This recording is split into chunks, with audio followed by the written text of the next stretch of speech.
de datos personales. Les agradecemos su asistencia el día de hoy y sugerimos bloquear sus cámaras y micrófonos para una exposición más expedita y sin interrupciones. En esta oportunidad, nuestros expertos conversarán sobre las importantes modificaciones a la ley que regula la protección de datos personales y compartirán con ustedes la experiencia europea. Si desean hacer preguntas, agradecemos enviarlas a través del chat que se encuentra al lado inferior derecho de la pantalla. Al finalizar, los expositores dedicarán unos minutos para responder sus consultas en la medida que el tiempo lo permita. Por otro lado, los dejamos invitados a seguir las redes sociales de PwC Chile, donde siempre estamos compartiendo actualizaciones de estas temáticas relevantes y también las invitaciones a nuestros webinars. Para comenzar, los dejamos con Sandra Benedetto, socia del área legal y tributaria de PwC Chile, abogada de la Universidad de Chile y un máster en Derecho de la Universidad de Harvard. Con más de 20 años de experiencia en tributación de empresas locales e internacionales, asesoramiento jurídico en materias contractuales, civiles y de protección de datos personales. Adelante, Sandra. Muchas gracias, Alejandra. Bueno, muy buenos días a todos y muchas gracias por haberse tomado el tiempo para conectarse. Nosotros estamos muy contentos de poder realizar, digamos, este webinar y compartir con ustedes este tema que nos parece muy relevante. De hecho, no sé si ustedes saben, pero Chile había asumido compromisos internacionales para cuando ingresó, digamos, a la OECD en materia de privacidad y protección de datos, y sin embargo, aún estamos en deuda al respecto. En el año 2010, cuando Chile preparaba su ingreso al Club de los Países Desarrollados, fue presentado el primer proyecto de reforma a nuestra normativa de datos personales. Sin embargo, ese proyecto nunca vio la luz. 10 años más tarde, y con la vertiginosa transformación digital que hemos vivido en los últimos años, y particularmente como efecto secundario de la pandemia, los datos personales se han convertido en un tema de gran relevancia para los consumidores, para las empresas, también los entes reguladores. Como país, estar al debe en esta materia nos está dejando bien atrás y claramente no estamos cumpliendo con los estándares internacionales. Piensen ustedes hoy día, por ejemplo, casi todos los negocios se hacen vía online. Hay, digamos, una recolección de información personal fundamental que se ha visto incrementada, digamos, durante este último año. Y estamos construyendo todo ese nuevo tramado sin los cimientos necesarios y suficientes de tener una normativa que proteja efectivamente los datos personales conforme a un estándar internacional. La legislación que existe hoy en Chile respecto de los datos personales y su protección, que está contenida en la ley 19.628, es una norma ya obsoleta. Piensen ustedes que es del año 1999. Es una norma que tenemos incluso antes de toda la explosión en redes sociales y la masificación de Internet. ¿Y qué decir? Para todos los nuevos desarrollos tecnológicos, como por ejemplo Internet de las Cosas, blockchain e inteligencia artificial. Estos desarrollos ni siquiera se pensaban a fines de los años 90. En el mundo desarrollado, por ello, se viene avanzando con pasos agigantados y sostenidos en actualizar las diferentes normas que protegen los datos personales. Países como Estados Unidos, Japón y tal vez el más contundente, la misma, digamos, Europa, a través de la GDPR, General Data Protection Regulation, demuestran que esta es una tendencia que llegó para quedarse. Hoy en nuestro Congreso tiene urgencia un proyecto de ley para adecuarnos a los estándares internacionales de privacidad y protección de datos establecidos por la OECD. Este proyecto de ley justamente está basado casi íntegramente en el GDPR y por eso es precisamente su importancia. De esta manera, nosotros como firma global tenemos una oportunidad única de compartir experiencias con nuestros compañeros españoles, quienes ya vivieron el proceso de adaptación a su regulación de datos personales y fueron protagonistas en la asesoría de empresas que se vieron en la obligación de adaptarse a este cambio normativo. Por ello, hoy día conversaremos con Asunta Sorraquino, socia responsable de regulación digital de PwC España. Ella es licenciada en Derecho de la Universidad de Barcelona, Executive MBA, ESADE y miembro del Ilustre Colegio de Abogados de Barcelona. Con más de 22 años de trayectoria en PwC, se ha especializado en contratación tecnológica, asesoramiento de empresas españolas importantes en el rubro respecto también de la adopción de GDPR. Además, ha colaborado en programas de formación para escuelas de negocios, empresas tecnológicas, colegios profesionales y organismos públicos de tecnología en la elaboración de artículos de prensa económica especializada. ¿Qué más les puedo decir? Tenemos realmente a una invitada de lujo que nos compartirá su experiencia.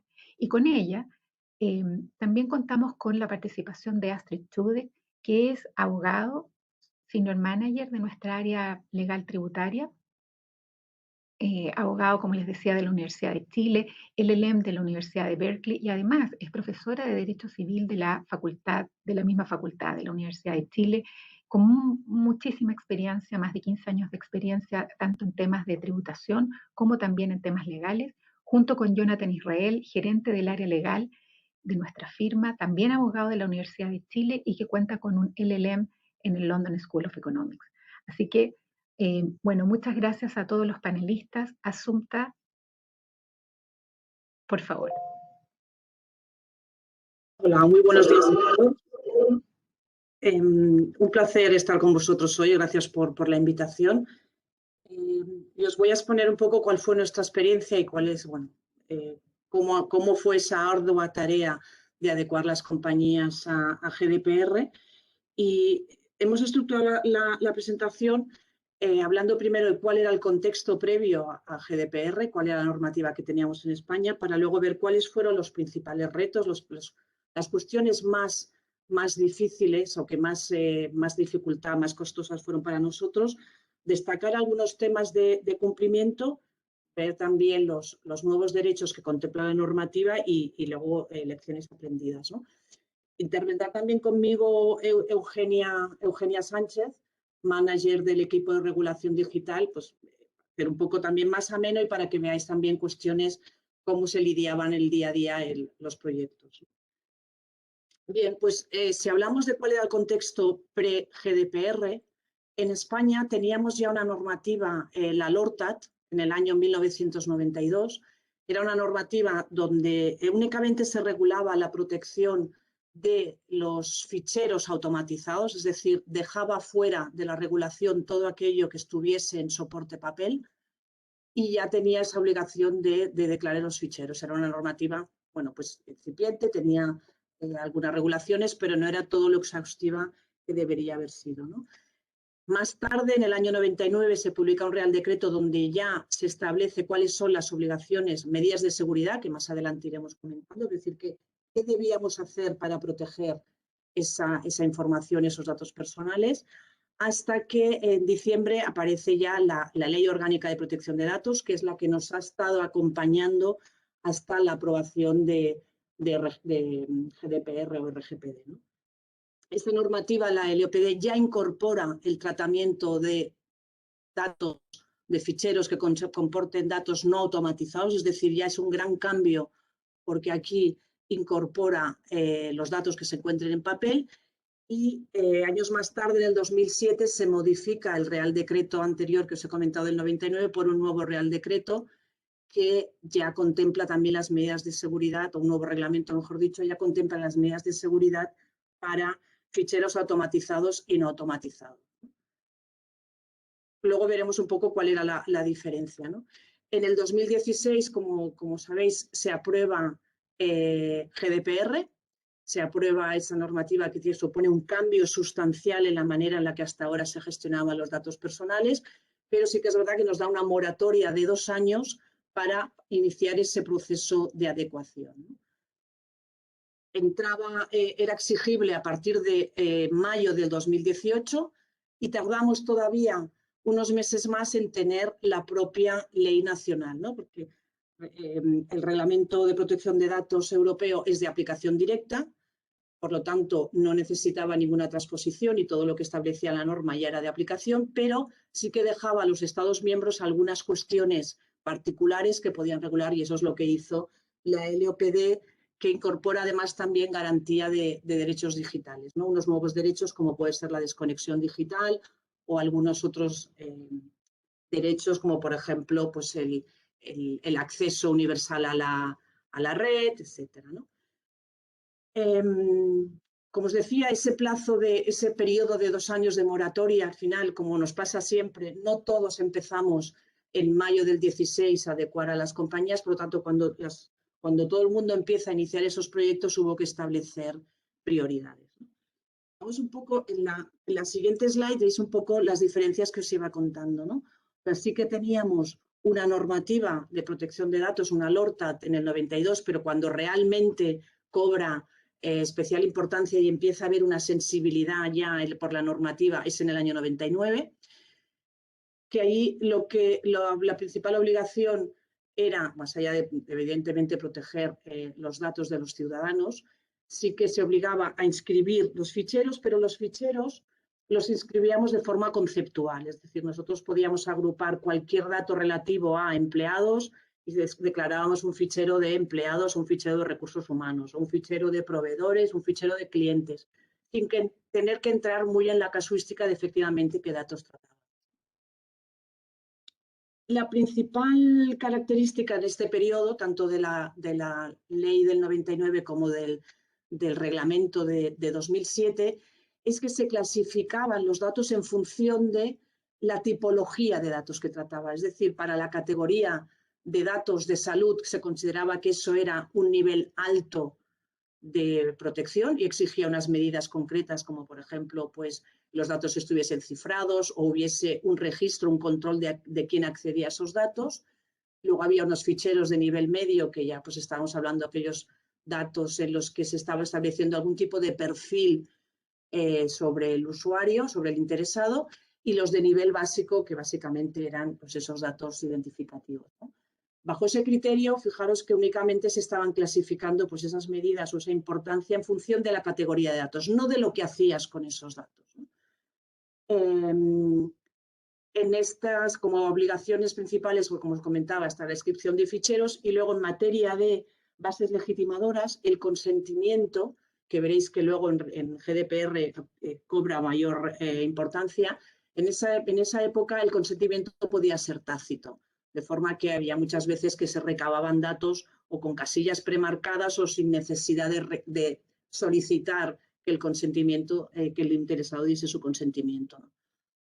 Teníamos también otra normativa desde el 2002 en la que es específica para el envío de comunicaciones comerciales o para la instalación de cookies. Esto es, quizá os suene más en lo que va a venir, que va a llegar, que será el reglamento de e-privacy, que todavía está en tramitación, pero desde nuestro punto de vista, para la normativa española había que conjugar siempre la normativa de protección de datos, tenemos que seguir combinando la normativa de protección de datos con la normativa, con la Ley de Servicios de la Sociedad de la Información y Comercio Electrónico. Como autoridad de control ya teníamos desde el 92 la Agencia Española de Protección de Datos, una autoridad de control que ha sido muy activa, puede iniciar inspecciones tanto de oficio como a instancia de parte, por lo tanto, fue conocida por su actividad, fue muy proactiva y empezó a imponer sanciones un poco, bueno, pues como algo, soporte o ayuda a ese cumplimiento. En cuanto a la sensibilidad de la norma, sí que había una sensibilidad en las empresas españolas de cumplimiento de la norma, pero era una sensibilidad que quizás estaba muy limitada a las áreas de recursos humanos, las áreas que tratan datos de empleados o las áreas de IT que almacenan, ¿no? Que gestionen el almacenamiento de los datos en los sistemas, ¿no? Quizá quedaba un poco más lejos del resto de áreas de la organización o incluso de la dirección de las compañías, ¿no? Y además había caído un poco en ser un poco como una commodity y había caído un poco, quizá no se le daba toda la importancia que tenía que darse, pues precisamente lo que ha comentado Sandra al inicio, que pues al final cada vez se utilizan más datos, cada vez hay más negocios, más actividades en las que los datos cobran especial relevancia y la normativa no estaba cubriendo todos esos aspectos y se le estaba dando la importancia que debería tener, ¿no? Por lo tanto, bueno, esto es un poco el contexto, ¿no? No partíamos de cero, teníamos esa normativa, pero sí que una normativa que no contemplaba lo que realmente se estaba produciendo en un contexto de utilización tan masivo o invasivo de datos. Si pasamos ya a cuáles fueron los principales retos Bueno, pues como toda nueva normativa, es evidente que cuando empiezas ¿no? tienes que adecuarte a una normativa. Los primeros momentos hay todavía conceptos que no están claramente definidos, no hay todavía criterios interpretativos ni por tribunales ni por la autoridad de control, por lo cual, pues bueno, suponía un reto no solo el abordar la complejidad de todos los principios y obligaciones de la norma, sino esa ausencia de esos criterios un poco orientadores. Pero por daros alguna nota de lo que supuso, lo que fue lo más relevante para nosotros y entiendo que para toda Europa, era el cambio de enfoque que se le da en la norma. Es decir, como os he comentado antes, los tratamientos estaban pensando únicamente en de nivel alto, medio, bajo, en función de los datos que tratabas, mientras que ahora la norma lo que nos dice es el análisis que debes hacer es de cómo esos tratamientos, cómo las finalidades que das a ese uso de los datos impacta en el interesado, qué riesgo supone para el interesado. Esto viene más de una concepción anglosajona de las normativas que no estábamos acostumbrados en España, donde nuestras normativas venían muy tasadas y nos estaban diciendo qué debes hacer y mucho más formal, ¿no? Mucho más reglada respecto a cumplimientos. Ese fue el principal reto, ¿no? Entender cómo para los abogados hacer este análisis de enfoque a riesgos de la aplicación de la normativa, ¿no? Y sobre todo ese riesgo, pensando mucho ese riesgo en cuanto a derechos vulnerados para el interesado, no tanto en un riesgo como veníamos arrastrando de cuál puede ser la accesibilidad, integridad o disponibilidad de los datos en un sistema, sino no, cómo esos datos afectan al interesado porque pueden ser discriminatorios, pueden basarse en decisiones automatizadas que tengan un efecto jurídico para el interesado, ¿no? Y ese es ese gran cambio, ¿no? Por otro lado, teníamos una labor que Eugenia explicará un poco más en detalle, pero que era cambiar de esa concepción que os decía de una declaración conceptual de ficheros o de agrupación de datos que estoy tratando para analizar uno a uno cuáles son las finalidades de esos tratamientos. Es decir, si yo trato datos de un empleado, tengo que identificar todas las finalidades para las cuales yo trato los datos de esos empleados, ¿no? Otra tarea difícil fue documentar cuál es la base que legitima el tratamiento, no porque antes no tuviésemos que tratar los datos con una base legitimadora, sino porque ahora tenemos la obligación de informar al interesado cuál es la base que me legitima ese tratamiento. Si estoy tratando los datos dando cumplimiento a una obligación legal, una relación contractual, o si está basado en el consentimiento, interés público, interés vital. Lo veremos un poco con más detalle, ¿no? Pero eso fue una tarea también dificultosa, ¿no? Hablamos también de la regularización de las bases de datos porque, pues como os decíamos, antes se permitía el consentimiento tácito, mientras que con GDPR el consentimiento ya debe ser expreso, libre, inequívoco e informado. Por lo tanto, todos aquellos tratamientos que habíamos basado en un consentimiento tácito o que habíamos recabado con formularios con casillas premarcados no van a ser válidos con GDPR. Entonces, la gran preocupación de las compañías era cómo blanqueo, cómo regularizo, cómo puedo utilizar esos datos que no los capté adecuadamente, ¿no? Y eso fue una de las grandes preocupaciones para las compañías, sobre todo cuando muchos de sus negocios están basados en esa poder impactar comercialmente o poder dirigirse a los usuarios con ese consentimiento recabado de esa forma, ¿no? Otra de las exigencias también que nos pide la normativa es identificar durante cuánto tiempo voy a conservar esos datos, y ahí tienes que conjugar desde cuál es la finalidad para las que la has recabado con la normativa legal, con los plazos legales establecidos para disponer de esos datos o para poder defenderte frente a cualquier reclamación o cumplimiento de obligación legal, ¿no? Por supuesto, todo lo que es el cuerpo normativo hubo que hacer un gran esfuerzo para adecuar todas esas normativas, sobre todo cumpliendo con el principio de transparencia. ¿Qué información suministras al usuario? ¿Cómo le dices que vas a tratar sus datos? ¿Para qué es? ¿Con quién los vas a compartir? Etcétera, ¿no? Otra de las cuestiones, que además es uno de los grandes ejes de la normativa, es esa obligación de responsabilidad proactiva, ¿no? Antes la normativa nos decía, pues cada 2 años tienes que hacer una auditoría o debes regular tu relación con proveedores, etcétera. Aquí lo que nos está diciendo la normativa es que además lo que yo he de hacer es ser capaz de acreditar de forma proactiva que estoy dando cumplimiento a la normativa. Por lo tanto, si ahora no me exige que haga una auditoría cada 2 años, yo la tengo que hacer. O yo tengo que establecer cuáles van a ser mi marco de control para establecer ese cumplimiento, ¿no? Y es de una forma proactiva y además he de ser capaz de acreditarlo, ¿no? Y por último, queríamos destacar una nueva figura que aparece con el reglamento, que es la designación para determinadas compañías de el delegado de protección de datos, que se va a convertir en esa persona o órgano supervisor y que va a velar por el cumplimiento de la normativa, que establece que debe tener conocimientos en derecho y en la normativa de protección de datos, y que además tuvimos un impasse mientras que el reglamento lo identifica por determinadas actividades que se lleven a cabo en una organización.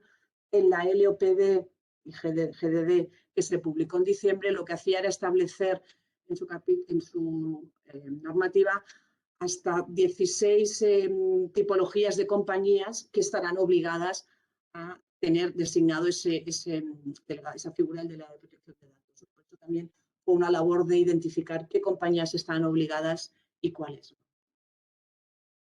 Si avanzamos en la presentación y ahora en la parte de cumplimiento, Eugenia os explica un poco más detalle en esas cuestiones que os decíamos que fue principal hueso para nosotros en los proyectos, ¿no?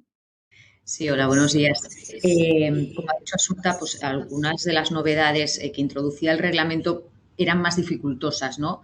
Y entre ellas pues teníamos la elaboración de un inventario de actividades de tratamiento. El reglamento nos exige que tengamos un inventario, que tengamos documentadas, identificadas todas las actividades de tratamiento que llevamos a cabo. Veníamos, como comentaba Asunta, de simplemente tener que declarar unos ficheros ante la Agencia Española de Protección de Datos en los que decíamos, de modo muy general, pues oye, trato los datos de mis empleados, trato los datos de mis clientes, de mis proveedores, etcétera, pero no entrábamos al detalle de qué hacíamos en concreto con estos datos. El reglamento sí que nos dice que lo que tenemos que hacer ahora es identificar, inventariar todo lo que hacemos con los datos, identificando, como os decía, pues finalidad por finalidad a la que destinamos estos datos.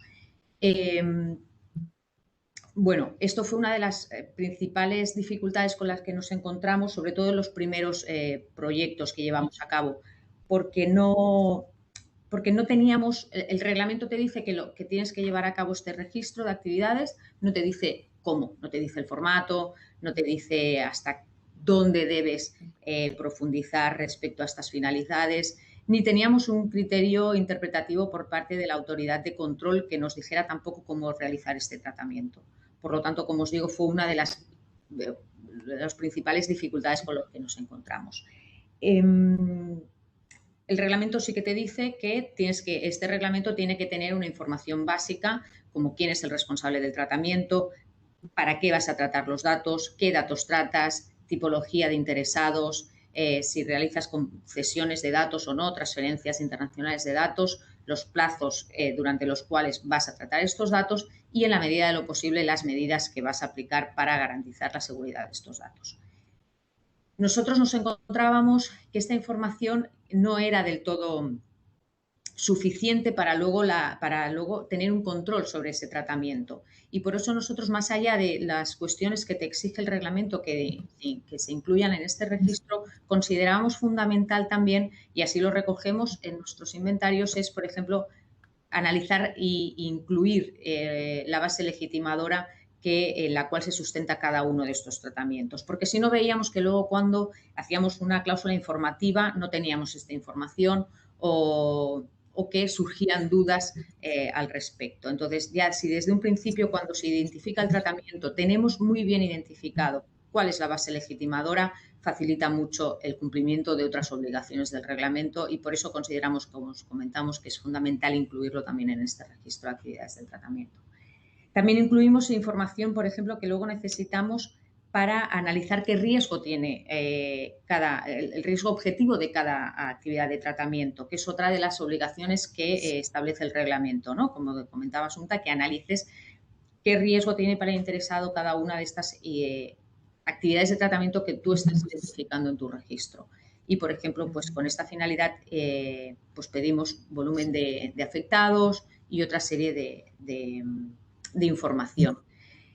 ¿Cómo se analiza este riesgo? Pues bueno, el propio reglamento te dice que en unos casos concretos esta actividad de tratamiento ya tiene un alto riesgo para los interesados, pero también te dice que no te puedes quedar aquí. Es decir, que porque tu actividad de tratamiento no sea una de las que identifica el reglamento, no puedes decir, vale, pues esta actividad de tratamiento no tiene ningún riesgo para el interesado, la puedes realizar sin problema. No. En un segundo análisis debes ver si esta actividad de tratamiento es una de las cuales, en nuestro caso, la Agencia Española de Protección de Datos ha determinado que sí tienen un alto riesgo para los interesados o directamente que no tienen un riesgo alto para los interesados. Pero una vez más, tampoco te puedes quedar con en esta situación, sino que debes analizar, aunque tus actividades de tratamiento no estén en este listado respecto de los cuales la agencia determina que tienen un alto riesgo para los interesados, debes ver si las particularidades del mismo también suponen un riesgo alto para los interesados. Por ello es muy importante que cuando elaboras el registro de actividades del tratamiento obtengas la mayor información posible, porque si no, cuando luego tengas que realizar ese análisis, no vas a tener la información suficiente para concluir el nivel de riesgo del mismo, ¿vale? ¿Y por qué se hacía tan difícil obtener toda esta información? Primero porque las compañías, como os decíamos, las compañías y nosotros mismos nos estábamos habituados a llevar a cabo este registro, pero porque era muy importante la participación de todas las áreas de la compañía, de todas las áreas o negocios de la compañía. Porque si no, podías ver unos tratamientos, otros, pero con menor información, o podías dejarte incluso de recoger, de identificar determinados tratamientos. Por ello, cuando empezamos los proyectos de adecuación, vimos que era fundamental tener una persona dentro de la compañía que coordinara el proyecto, pero que esta persona fuera conocedora de todas, que conociera muy bien el funcionamiento y el negocio de la compañía, para que, pues esto, de nuestra mano pudiera coordinar a todas las áreas de negocio y que a su vez estas áreas de negocio intervinieran, participaran en el proyecto, porque si no, como os decía, era posible que por el camino dejáramos de identificar algún tratamiento o la información que obtuviéramos respecto a otros no fuera suficiente o la necesaria. ¿De acuerdo? Luego teníamos otra de las novedades que también supuso, perdona, ahora, que supuso un esfuerzo, fue el tema de las bases legitimadoras, pero no porque no tuviéramos bases legitimadoras, como ha comentado Asunta, teníamos prácticamente las mismas, por no decir que eran las mismas bases legitimadoras. El reglamento reconoce 6 bases legitimadoras en las cuales tú puedes sustentar una actividad de tratamiento, como es el consentimiento, que exista una relación contractual con el interesado, que el tratamiento sea necesario, bueno, más que necesario, obligatorio por ley, que exista un interés vital del interesado que justifique ese tratamiento, que exista un interés público o que puedas alegar un interés legítimo. Como os decía, estas son prácticamente, por no decir las mismas bases legitimadoras que ya contemplaba nuestra antigua LOPD. ¿Qué es lo que hacía que tuviéramos o que existiera una dificultad en cuanto a la determinación de la base legitimadora? Pues bien, que se le daba mayor peso al interés legítimo. El interés legítimo, por un error en la transposición de la antigua directiva, antes del reglamento se entendía que era posible aplicarlo, pero únicamente para unos casos concretos. Ahora no, ahora tú siempre puedes alegar un interés legítimo siempre y cuando lleves a cabo una ponderación detallada y la documentes en la cual mediante la cual tú puedas acreditar que tu interés está por encima de los derechos y libertades de los interesados. Si es así, tú vas a poder alegar un interés legítimo. Ahora sí, si después de hacer esa ponderación se determina que tu interés no está por encima de los derechos y libertades del interesado o existen dudas al respecto, no vas a poder alegar ese interés legítimo y seguramente no vas a poder realizar esa actividad de tratamiento. ¿Por qué? Porque las actividades de tratamiento tienen lo que entiende la Agencia Española de Protección de Datos y de manera general las diferentes autoridades a nivel europeo es que solo se pueden basar en una única base legitimadora. Si tú has realizado esta ponderación de interés legítimo es porque previamente has visto que no tienes una obligación legal, que no existe una relación contractual en la que puedas justificar ese tratamiento, etcétera. Por lo tanto, solo consideras que podías ir de un interés legítimo. Si la ponderación que has realizado te es negativa, al final no vas a poder llevar a cabo esa actividad de tratamiento. Pero como os decía, Asunta, otra de las bases legitimadoras que reconoce el reglamento es el consentimiento. No es nueva, el consentimiento ya existía y venía utilizándose y además en muchísimos casos. Lo que ocurre con el consentimiento es que el reglamento exige nuevos requisitos de validez de este consentimiento. Ya no vale, como decía Asunta, un consentimiento tácito. Lo que te dice el reglamento es que el consentimiento se tiene que prestar mediante una clara acción afirmativa. El interesado tiene que decir, sí, consiento que trates mis datos. Lo puede hacer mediante la firma de un documento, mediante la marcación de una casilla, etcétera, pero siempre mediante una clara acción afirmativa. Ya no valen aquellas casillas que a veces nos encontrábamos, al menos aquí en España, de si no marca esta casilla se entenderá que ha prestado su consentimiento. No, esto ya no es válido, ¿vale? Por eso la importancia de regularizar las bases de datos que teníamos hasta antes del 25 de mayo de 2018, pero sobre todo en lo relativo al consentimiento, porque si tú venías realizando una actividad de tratamiento en cumplimiento de una obligación legal, después del 28 esa ley no iba a cambiar. Por lo tanto, tú podías seguir haciendo ese tratamiento. Si tenías una relación contractual en la cual pudieras justificar ese tratamiento, después del día 28 de mayo, esa relación contractual iba a seguir vigente, por lo tanto, tú ibas a poder realizar esa actividad de tratamiento. Pero por el contrario, como vemos, si tú venías realizando una actividad de tratamiento basada en un consentimiento, pero este consentimiento no cumplía con los requisitos de validez del nuevo reglamento, no ibas a poder realizar ese tratamiento. Aunque tú hubieras recabado ese consentimiento cumpliendo con los requisitos que te exigía la antigua normativa. Perfecto, pero si no cumplía con los nuevos requisitos, no ibas a poder seguir haciéndola.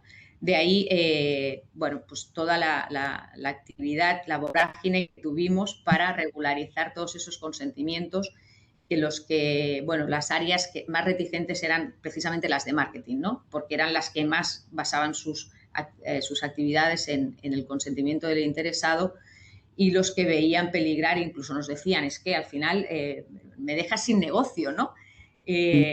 Nosotros no, el legislador en todo caso, pero no era así, no era así. Y lo que también fue, y nos lo han reconocido, sirvió incluso para hacer una limpieza de bases de datos, porque había bases de datos, había clientes que nos encontrábamos que tenían bases de datos de clientes o de leads, potenciales clientes muy grandes, pero que eran interesados con los que no interactuaban desde hacía años.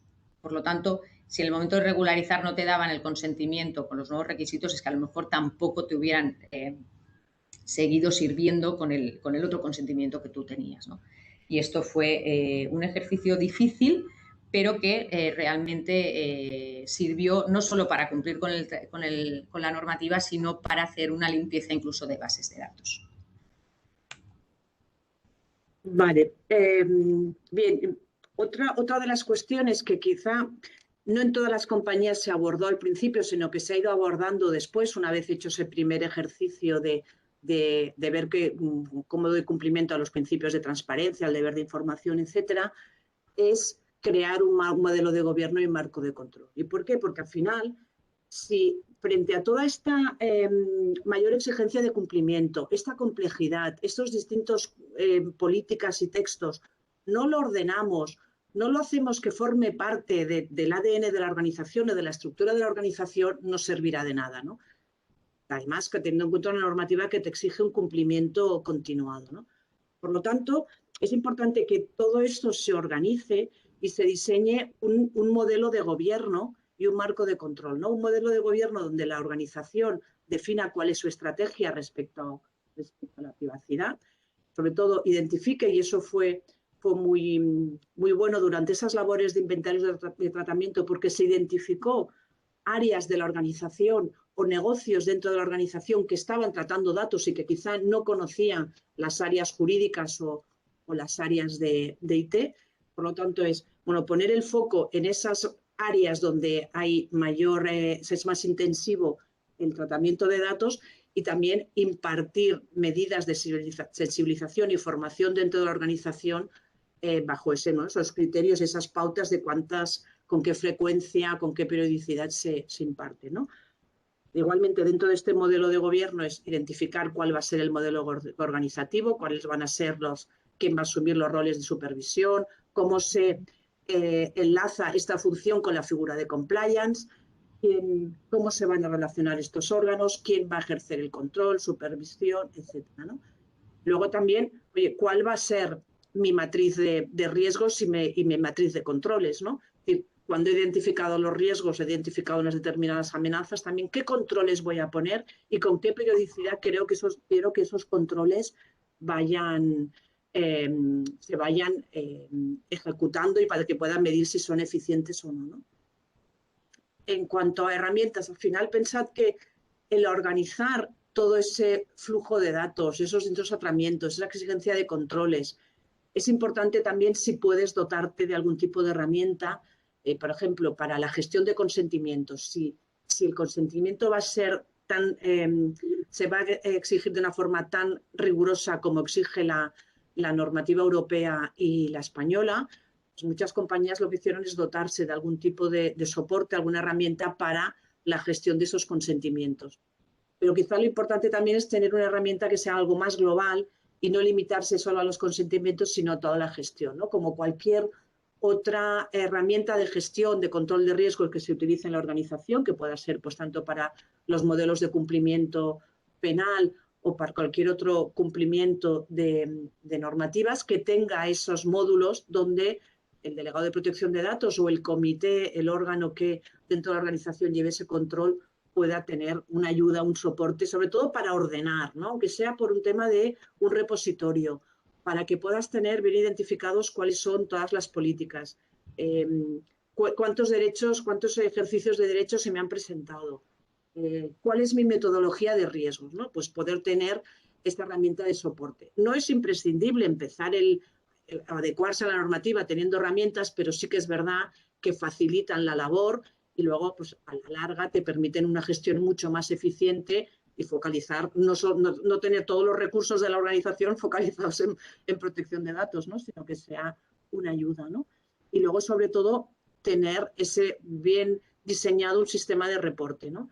No solo porque cualquier incidente de seguridad en nuestra normativa tenemos una obligación de notificarlo a la autoridad de control en un plazo de 72 horas, sino porque además pues también es bueno tener ese reporte que debes hacer, al menos con nuestra normativa, el delegado de protección de datos debe reportar a la dirección de la organización, es una figura independiente que reporta directamente a la dirección de la organización cuál es el cumplimiento de la normativa, ¿no? Entonces, entendemos que un poco por cerrar el broche de obligaciones, está bien ir pensando también en, bueno, cómo voy a diseñar, cómo voy a hacer la gobernanza del dato en la organización. Si vemos, otra de las cuestiones que queríamos comentar, porque para vosotros sí que supone algo, un cambio, es la posibilidad de que tiene el interesado de ejercer sus derechos, ¿no? Estos derechos ya existían en la normativa anterior, salvo dos que se incorporan, que son el de portabilidad y el de limitación, ¿no? Limitación es que yo puedo limitar el tratamiento, el uso que estás haciendo de mis datos, puedo limitarlo para que para determinadas finalidades no se trate, o mientras se está analizando una oposición pueda ser también tratado, pueda ser limitado. Y luego la portabilidad, ¿no? La portabilidad al principio causó mucho revuelo, todas las compañías estaban muy preocupadas por saber qué suponía esa portabilidad, qué información le tengo que dar a un tercero cuando el interesado me lo solicita, qué información le tengo que dar a ese tercero de lo que yo he trabajado sobre ese usuario, ¿no? Sobre todo, pues preocupaba mucho a las compañías del sector seguros, por ejemplo, donde pues, han podido establecer unos criterios determinados sobre sus usuarios. La verdad tengo que decir que nosotros durante estos casi ya 3 años no hemos vivido ningún ejercicio de derecho de portabilidad y tenemos clientes de distintos sectores y de distintos tipos. No lo hemos experimentado, eso no quiere decir que no se esté produciendo, pero no ha tenido ni la incidencia ni la complejidad que pensábamos, ¿no? Hay un nuevo derecho que también es la posibilidad dentro del derecho de oposición, la posibilidad de que el interesado se oponga a que se haga, se elaboren perfiles, sobre todo perfiles que pueden comportar una decisión automatizada y que tenga efectos jurídicos en el interesado, ¿no? Entonces, esto sí que era un derecho que no estaba contemplado como tal y se incorpora ahora, ¿no? En cuanto un poco por ver las posibilidades que tiene la normativa chilena respecto al ejercicio de derechos, deciros que también en España también puede ser el interesado quien se dirija directamente al responsable del tratamiento, puede ser también que se dirija directamente a la autoridad de control y una vez la autoridad de control resuelve sobre la procedencia o no y cabe a la vía contenciosa administrativa. Cumple estas distintas fases. En cuanto a canales, existía también, y bueno, hay que poner a disposición del usuario medios en los que ponerse en comunicación con la organización, pero puede ser desde una dirección de correo electrónico o hay que facilitar siempre la dirección entre la que puede ejercer derechos, eso sí, o sea, tienes en cualquier política informativa, en cualquier leyenda donde estés informando de tratamiento de datos, tienes que incluir siempre cómo puede el interesado dirigirse a la organización para ejercer cualquiera de estos derechos, ¿no? Nosotros hemos incorporado también algunas compañías que tienen un volumen excesivo de ejercicio de derechos. Eso no tiene por qué ser algo que las compañías reciban a diario, pero sí que determinadas tipologías de compañías que históricamente, y es público en las memorias anuales que publica la Agencia Española de Protección de Datos, tienen mayor incidencia, como puede ser compañías del sector financiero asegurador o telecomunicaciones o energéticas, ¿no? Compañías donde hay mucha casuística de ejercicio de derechos y en esos casos, bueno, pues hemos diseñado una herramienta muy sencilla, pero con Power Apps que te permite llevar esa gestión de derechos de los afectados, ¿no? Bueno, es algo a tener en cuenta que hoy en día, como cada vez vamos más hacia ese legal tech, donde intentamos ver qué soluciones o qué actividades, qué tareas de la compañía nos quitan recursos, pues que podemos eficientarlos de esta forma, ¿no? Entonces, bueno, hay que pensar que hay muchas tareas de la normativa de protección de datos que se pueden ir automatizando de esta forma. Y ya para concluir, antes de que pasemos a la fase de preguntas, sí que un poco como resumen cuáles han sido esas lecciones aprendidas. Algunas las hemos ido enumerando, pero creo que hemos resumido algunas aquí sin perjuicio de que enumeremos otras, ¿no? Y algo que quería decir que no hemos dicho, también pensad que cuando se hace el inventario de tratamiento, cuando se dedican esas actividades, no se enfoque pensando en qué aplicaciones o qué sistemas me dan soporte a los tratamientos, porque eso no te permitiría ver cuáles son las finalidades, ¿no? Y eso creo que es importante también cambiar la concepción de esa forma, ¿eh? No tengo que pensar en qué aplicaciones informáticas tengo, porque ahí están almacenados los datos, sino, como explicaba Eugenia, cuáles son las finalidades, qué usos hago yo con esos datos. Y luego ya veré en qué aplicaciones están almacenados, ¿no? Entonces, sí. Sí, esto es muy importante lo que decía Asunta, porque, entre otras cosas, luego dificulta mucho, por ejemplo, determinar una base legitimadora o incluso analizar el riesgo de cada tratamiento, porque en una misma aplicación puedes tener datos relacionados con diferentes finalidades y entonces, ¿cómo haces ese análisis del riesgo, ¿no? Pero esto es una de las lecciones, efectivamente, que hemos aprendido o que aprendieron las compañías. No hemos identificado aquí, pero es una de las importantes. De las lecciones que sí que hemos aprendido, la primera es adelantarte al cambio. Me vais a permitir, aquí al menos en España hay una expresión que se dice: no dejes para mañana lo que puedas hacer hoy. Esto es totalmente aplicable a la adecuación que debáis hacer a la nueva normativa. Nosotros, como decía Asunta al principio de la presentación, teníamos una moratoria de 2 años para adecuar a las compañías al reglamento.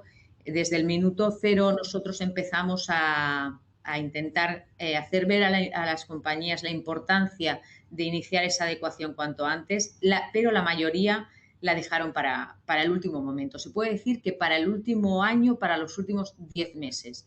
¿Qué nos encontrábamos? No solo nosotros, sino todo el mundo.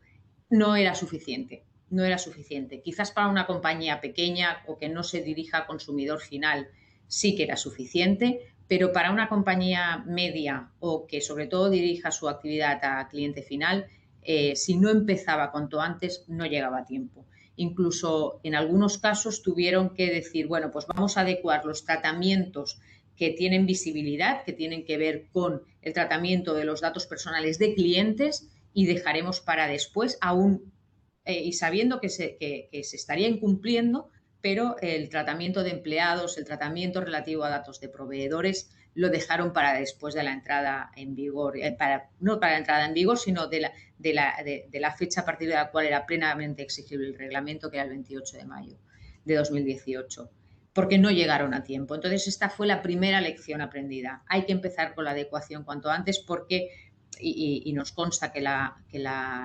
en Chile pasará lo mismo, traen muchas novedades. Alguna de ellas es sencillo implementarlas, pero otras, como hemos visto, no es tan sencillo. Y además se requiere la implicación de todas las áreas por parte de la compañía.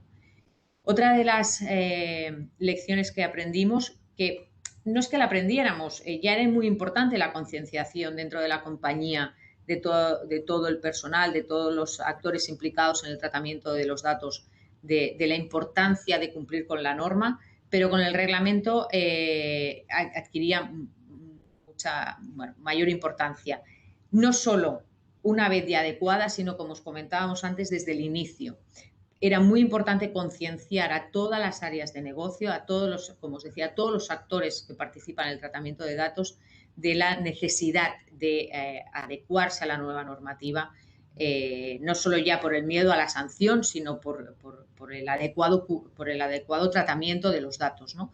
Entonces, hay que hacer una labor de impregnar la cultura de la protección de datos en toda la organización, tanto, ya os digo, cuando se adecúa a la nueva normativa, pero después en todo, a lo largo de toda la actividad de la misma. Y impregnarles que no basta con levantar la mano e intentar ver las implicaciones que tiene un tratamiento cuando ya lo he desarrollado, cuando ya he dicho, oye, voy a hacer esto, entonces levanto la mano y llamo al área jurídica, oye, ¿tengo que hacer algo? No. Desde el diseño, desde el momento en el que diseñas un nuevo tratamiento o diseñas una modificación sobre un tratamiento que ya estás haciendo, ahí ya tienes que ver, ya tienes que decir, ostras, voy a ver qué implicaciones tiene esto en materia de protección de datos y cómo debo afrontar ese nuevo tratamiento o esa modificación. Otra de las lecciones que aprendimos también, relacionado con una de las novedades que introducía el reglamento, es el principio de accountability, la responsabilidad proactiva. Tienes que dar cumplimiento de manera continua a la norma, pero también generar la prueba, la evidencia de que estás llevando a cabo ese cumplimiento, ¿vale? Y no vale solo con adecuarse y al día siguiente ya cumplo, sino muy importante, dar esa continuidad a ese cumplimiento. Y como decía Asunta, pues una de las cosas que, aunque el reglamento no nos exige, pero sí que ayuda a cumplir con estos principios, es el realizar una auditoría periódica para comprobar que realmente se cumple con la norma, pero que también se está dando cumplimiento a los planes de acción que hemos podido determinar internamente. Y bueno, como os decía, pues generar evidencia de todo ello. Luego, las herramientas, lo que decimos, sobre todo es para ayudar la labor, ¿no? No es que sea algo imprescindible, pero sí que vemos que al final hay tal complejidad del cuerpo normativo, de riesgos, de controles, que si no tienes alguna herramienta que te ayude, pues resulta una tarea mucho más tediosa, ¿no? Y de lo que se trata un poco es de que el cumplimiento de la normativa de protección de datos no sea algo que nadie quiere en la organización y que se abandona, ¿no? Y por eso una herramienta también ayuda, ¿no? Y como os decía, también ese marco de control, sobre todo que nos permitirá analizar cuáles son los flujos de datos, porque a veces hemos identificado esos tratamientos, pero no hemos tenido en cuenta esos tratamientos luego hacia dónde van, cómo los gestiono con mis filiales, cómo esos datos con un proveedor que luego subcontrata con un tercer proveedor, ¿no? Poder tener identificado esas acciones. Y luego,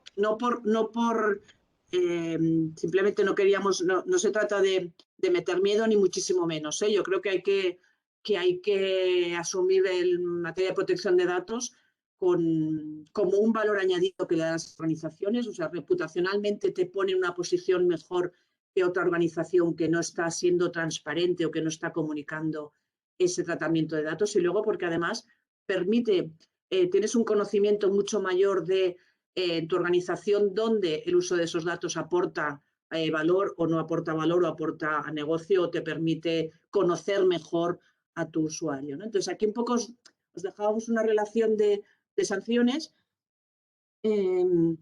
las que, como veis, pues ha habido distintas sanciones en dos países, pero destacar las últimas sanciones que ha habido en España. La Agencia de Protección de Datos parece que dejó un tiempo un poco más tranquilo, y lo que hizo sí que, la verdad es que durante el periodo desde transición, el periodo de moratoria de la normativa española hasta, yo diría que hasta el año pasado, publicó muchas guías, muchas recomendaciones, o sea, hizo un trabajo muy bueno en cuanto a ayudar a la labor interpretativa, porque os digo que al principio, pues como todos, pues costaba, íbamos un poco más perdidos, hay que ser sinceros también en eso, ¿no? Era un poco, no sé, interpretar bien la norma, pero una vez que ya había transcurrido ese plazo moratoria, que las compañías y todos teníamos ya un grado de madurez suficiente para conocer la norma, han empezado a resolver sobre procedimientos que se han ido acumulando, y como veis aquí, pues se han impuesto sanciones altas a principales compañías de nuestro país. Por ejemplo, una entidad bancaria 5 millones de euros, y al mes siguiente otra compañía bancaria superó esa sanción con 6 millones. En ambos casos, las sanciones o los incumplimientos muy relacionados con incumplir el principio de transparencia, o con, comentaba Eugenia, de basar tratamientos en interés legítimo sin una debida ponderación, no ser suficientemente claros en las políticas de privacidad, etcétera. Y luego recientemente, está todavía recién salida del horno, como quien dice, la que impuso a una compañía de telecomunicaciones, donde ha sido la sanción más alta de 8.150.000 euros por vulnerar principios de la normativa de protección de datos, y también por no tener, en este caso, por ejemplo, no tener diseñado un buen marco de control respecto a sus cumplimientos, ¿no? Y luego hemos querido destacar otra que fue precisamente a una compañía Globo, que yo creo que conocéis también, por no haber designado un delegado de protección de datos. Bueno, con esto queríamos un poco decir que, bueno, pues a esas lecciones aprendidas, luego efectivamente la autoridad de control hace su trabajo, y tenemos ahí alguna que otra sanción que ha causado un poco de revuelo por esos importes tan altos. Asunta, Eugenia, muchas gracias, estuvo increíble.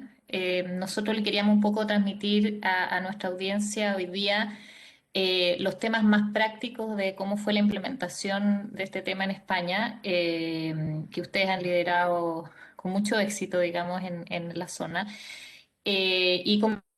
¿Por qué? Porque básicamente nosotros tenemos un proyecto de modificación, digamos, a la norma que se basa mucho en lo que es GDPR. La verdad es que como está hoy día el proyecto con urgencia, como comentamos al principio, es una estructura muy parecida, digamos, a GDPR, también un poco para alinearnos y todo lo que va a significar la transferencia internacional de datos y eso.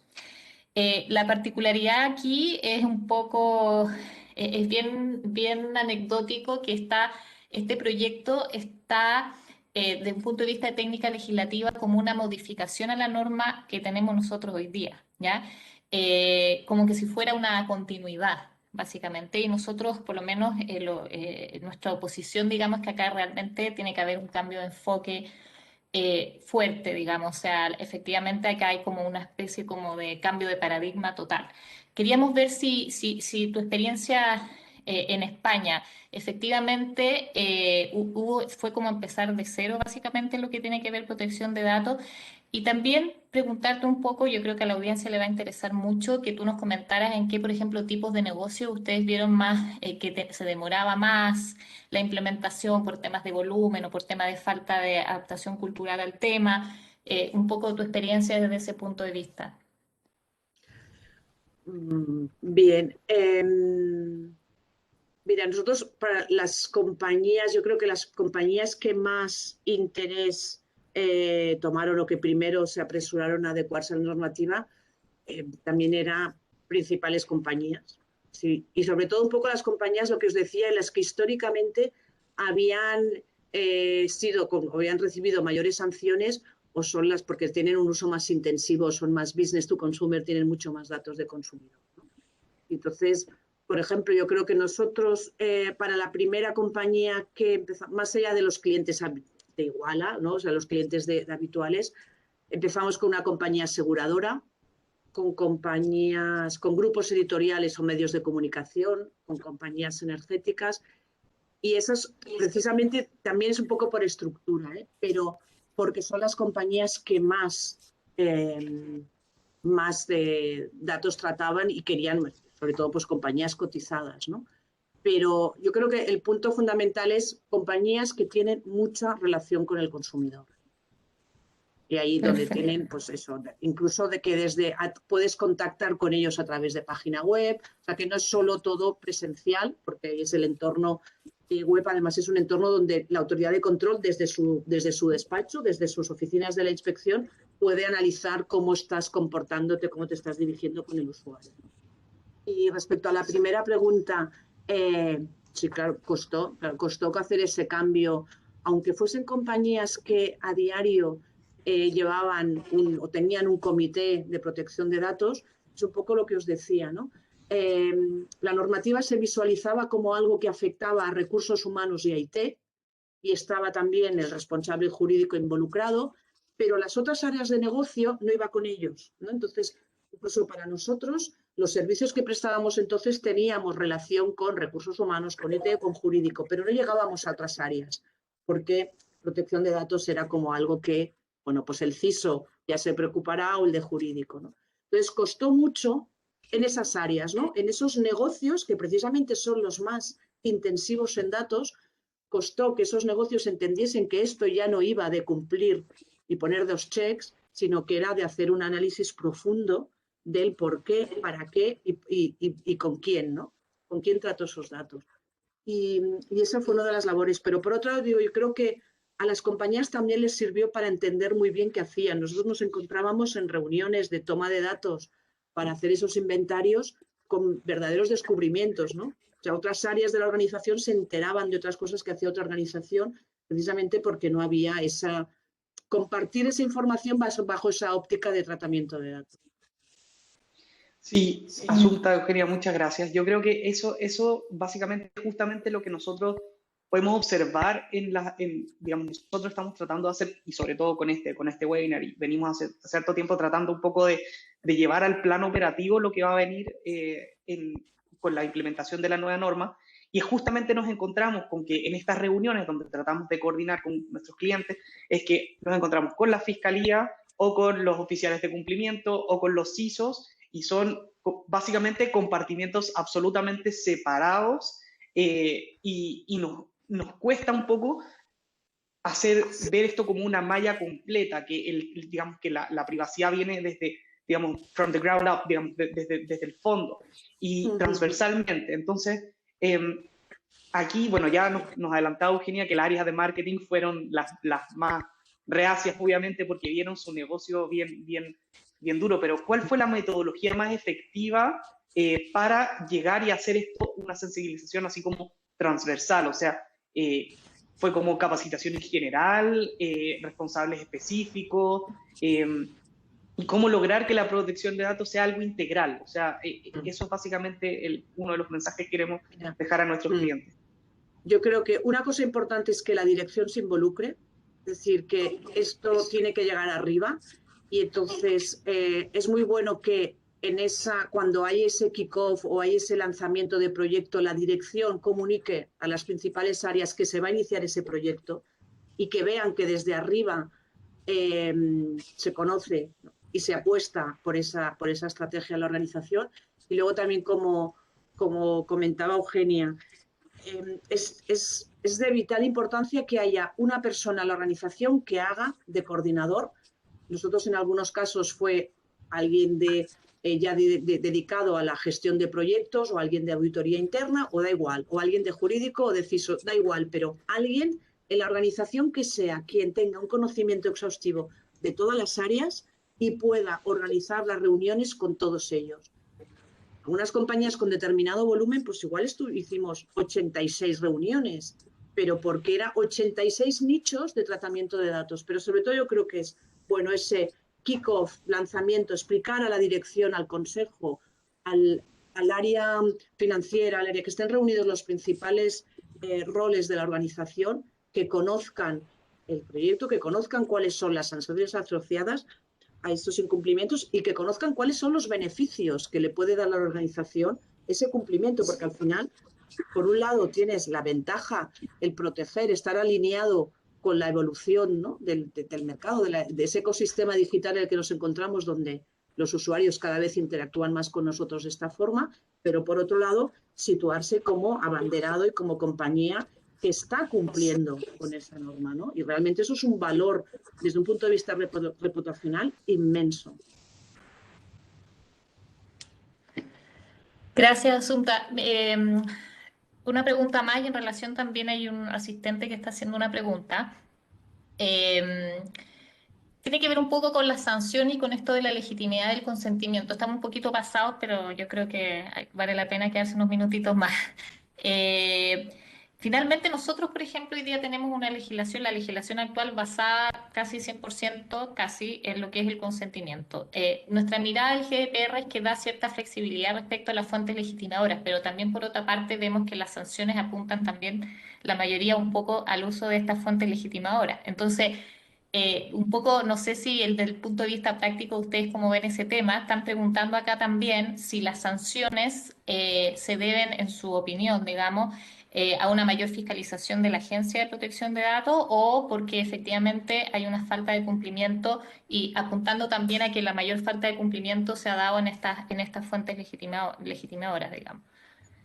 Sí, sí que es verdad que la agencia está, como decía Asunta, en el último año, año y medio teniendo más actividad, está siendo más proactiva.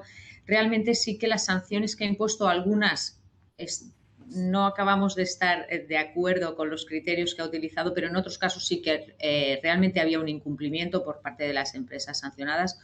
Una de las sanciones que impone por mayor cuantía es a una entidad bancaria y relacionado con el consentimiento realmente no se estaba solicitando correctamente ese consentimiento porque se estaba recabando de manera tácita o al menos no mediante una clara acción afirmativa. Entonces, en este sentido, sí que, bueno, en algunos casos podemos discrepar de algunos de los criterios que ha argumentado la agencia, pero en otros estamos de acuerdo. Y en cuanto al consentimiento, aquí realmente no se es tan libre o no se aboga tanto por el consentimiento. Aquí la interpretación de las autoridades de control a nivel europeo lo que te dicen es, oye, la base legitimadora es una, ¿vale? Y como veíamos antes, el consentimiento o el interés legítimo es cuando no puedes aplicar, no es que sea un cajón desastre, pero sí que es verdad que si tú tienes una legislación que te obliga a llevar a cabo un tratamiento, vas a poder acogerte a esa obligación, es que tienes el deber de decir que lo haces incumpliendo una obligación legal. Si existe un interés vital, no lo hemos visto nunca, pero podrías acogerte, un interés público, etcétera. El consentimiento realmente lo puedes utilizar siempre que puedas, sí, pero tiene que cumplir con una serie de requisitos y uno fundamental es que el interesado sea libre de prestar ese consentimiento, que a veces es mucho más difícil de cumplir ese requisito que te lo dé mediante una aclaración afirmativa, porque habilitar una casilla es fácil, que te suscriba un documento es fácil, pero realmente acreditar la libertad, o sea, garantizar que el interesado es libre de prestar ese consentimiento no es tan fácil, porque si no te lo presta, no vas a prestarle, entonces no le vas a dejar contratar, entonces ya no es libre. Entonces es que ese consentimiento no tendría que haber, esa base legitimadora no tendría que haber sido el consentimiento, sino que debería haber sido quizás la relación contractual, ¿no? Que el tratamiento era necesario para entablar una relación contractual. O si no te lo presta ese consentimiento, entonces no le vas a dar o no le vas a hacer otro tratamiento. No, el tratamiento no tiene que estar condicionado absolutamente a nada. Y por eso a veces el consentimiento, la dificultad es la libertad del interesado. Pero puedes seguir utilizando el consentimiento siempre y cuando seas capaz de cumplir y acreditar todos los requisitos, más allá del de informar, como decimos, el de libertad y de la clara acción afirmativa. Gracias. Perfecto, muchas gracias, Eugenia. Asunta, les hago una última pregunta y con esto ya vamos cerrando. Siempre como que estamos concentrados en lo que es el llegar al cumplimiento efectivo, llegar como adecuarnos a lo que viene la norma. Pero la norma exige un estándar constante de diligencia, un estándar constante de cuidado, tener la privacidad en el día a día. Entonces, lo que nos preguntamos es, ¿qué viene después? ¿Cuáles son las principales preocupaciones del DPO una vez que ya tengo norma, ya me adecué mis ficheros, mis bases de datos? ¿Y por qué consultas? Básicamente les suena el teléfono a ustedes, digamos. Los clientes, ¿qué es lo que viene cuando ya están digamos, están en cumplimiento, digamos, en el básico, pero tenemos que tenemos que incorporar nuevos procedimientos, nuevos privacy impact assessment, digamos, tenemos que estar en el día a día. Claro. Una de las cuestiones de las preocupaciones del DPO es que le hagan caso, ¿no? Porque al final he creado ese cuerpo normativo, esos controles, pero que la organización no se olvide. Por eso tiene que estar esa figura para hacer ese papel de supervisión y control, ¿no? Sobre todo, él tiene que preocuparse de revisar que efectivamente los controles sean eficientes, que las políticas de privacidad están bien colocadas en los sitios donde tienen que estar colocadas. Me refiero a que haga visites y que en tus páginas web se haya colocado el texto que se aprobó, porque muchas veces hay alguien ingenioso, la organización, que hace una nueva campaña de marketing y se inventa una nueva leyenda o una nueva cláusula. Entonces, bueno, esa constante supervisión de que se cumple, ¿no? Luego, también estar atento a los criterios interpretativos, que os decíamos nosotros, durante mucho tiempo la agencia empezó a publicar guías sobre encargados de tratamiento, guías sobre el consentimiento, guías sobre la videoidentificación para la contratación, sobre todo luego, pues con toda la pandemia, todo el uso respecto a cámaras para la toma de temperatura, que si los departamentos de la organización pueden tener conocimiento de los resultados de los test serológicos, etc. Entonces, hay nuevos tratamientos. Evidentemente, o sea, a todos es obvio, ¿no?, que todos esos nuevos tratamientos van a necesitar adecuarse y cumplir la normativa, pero luego todos aquellos otros que ya hacía hay que ir supervisando que no caigan en el olvido, que atentos a los nuevos criterios interpretativos o lo que están diciendo estas nuevas resoluciones que se dictan, ¿no? Y luego, sobre todo, porque tú tienes que acreditar que estás cumpliendo con la norma, por lo tanto, tienes que generar esas evidencias. Y luego, las principales, Eugenia, si no me corriges o añades, pero las compañías lo que están teniendo o lo que nos demandan mucho es revisar muchas campañas promocionales, muchas campañas de marketing, donde, bueno, pues siempre, pues al final, a pesar de todo este tiempo, siempre a alguien se le ocurre algo más, que ahora te dice que si la cookie no sé qué, etcétera, ¿no? Entonces, todas esas nuevas campañas de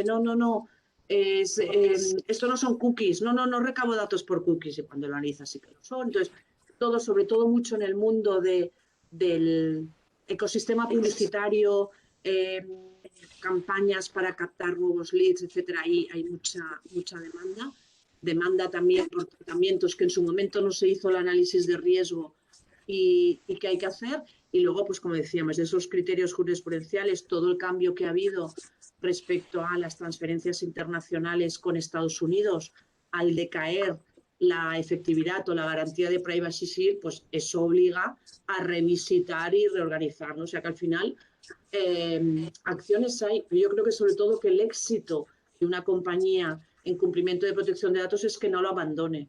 O sea, tras la adecuación no lo puedes abandonar. Entonces esto... Sí. Sí, aquí, Asunta, si me permites también, cada vez más nos consultan sobre un modelo de gobierno, ¿no? Al principio lo único que se busca es cumplir con la norma y luego desde la compañía o el DPO se dan cuenta de la importancia de definir un modelo de gobierno que, como decía Asunta, permita a la compañía seguir con su actividad diaria, pero sin olvidar el tema de protección de datos. O el uso de nuevas tecnologías, más también el uso de nuevas tecnologías, y el ejemplo más claro lo tenemos, por ejemplo, con el registro de la jornada laboral aquí en España, pues ahora desde hace un tiempo es obligatorio y para ello las empresas lo quieren hacer por reconocimiento facial o por huella dactilar y esto tiene una serie de implicaciones muy importantes, o la toma de temperatura por tema de la COVID, ¿no? Esto también nos ha llevado a, no solo al tema de temperatura, pues muchos tratamientos en relación al tema COVID, sobre todo relacionado con empleados y en algún caso con clientes, pero sobre todo con empleados, que también han generado muchas dudas. Al final la compañía nunca, o en la mayoría de los casos, nunca para su actividad o no siempre es la misma, va evolucionando y por lo tanto nuevas actividades, nuevas tecnologías que se quieran utilizar van a tener implicaciones en materia de protección de datos y de ahí esa constante consultas que nos llegan. Perfecto, muchas gracias. Perfecto.